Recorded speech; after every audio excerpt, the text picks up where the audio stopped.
सावन के महीना पवन तनी करे सोर। सावन के महीना पवन तनी करे सोर।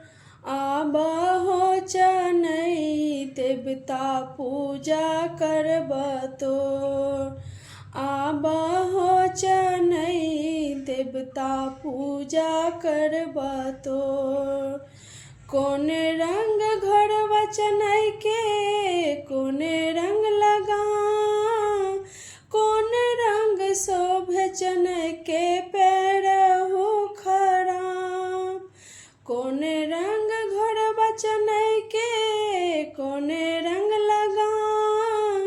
कौन रंग शोभे चनई के पैरहु खराम। सावन के महीना पवन तनी करे सोर। आबा हो चनई देवता पूजा करब तोर। रे रंग घोड़वा चनई के उजरे लगाम। उजरे रंग शोभे चनई के पैरहु खराम। उजरे रंग घोड़वा चनई के उजरे लगाम। उजरे रंग शोभे चनई के पैरहु खराम। सावन के महीना पवन तनी करे सोर। आबा हो चनई देवता पूजा करब तोर। कौन रंग धोतिया चनई के कौन रंग जनेऊ। कौन रंग शोभे चनई के सिरहु के पार।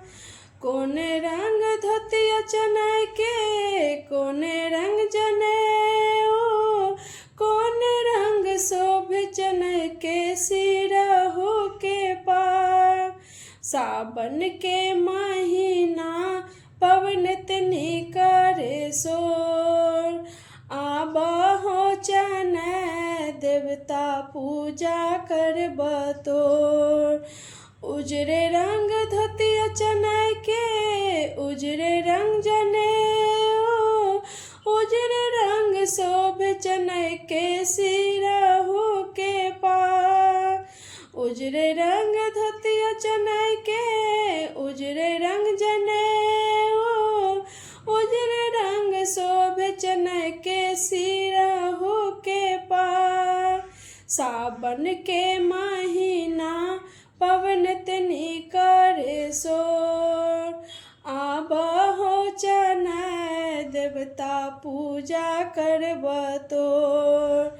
आबा हो चनई देवता पूजा करब तोर।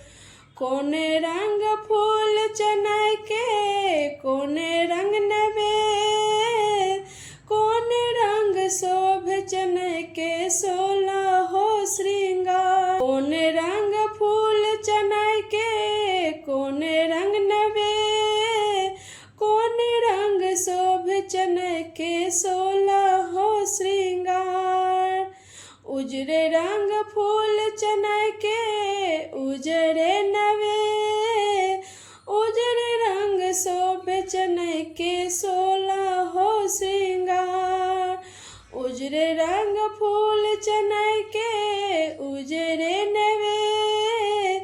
उजरे रंग शोभे चनई के सोलहो श्रृंगार।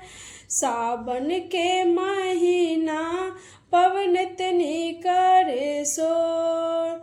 आबा हो चनई देवता पूजा करब तोर। आबा हो चनई देवता पूजा करब तोर।